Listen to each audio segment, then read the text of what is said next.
बिस्मिल्लाहिर्रहमानिर्रहीम। औरत, मौलवी और तावीज़।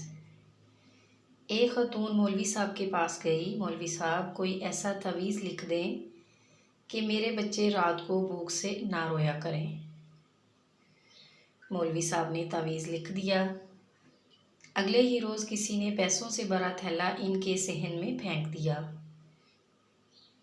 ख़तून के शोहर ने एक दुकान किराए पर ले ली। कारोबार में बरकत हुई और दुकानें बढ़ती गईं।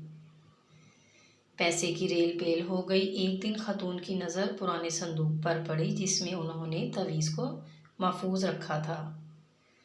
जाने मौलवी साहब ने तवीज़ में क्या लिखा था। तजस्सुस में इसने तवीज़ को खोल डाला। लिखा था, जब पैसे की रेल पेल हो जाए तो सारा पैसा तिजोरी में छुपाने के बजाय कुछ ऐसे घरों में डाल देना जहां रात को बच्चों के रोने की आवाज़ आती हो। मज़ीद अच्छी सी वीडियोस के लिए हमारे चैनल को सब्सक्राइब करें। शुक्रिया।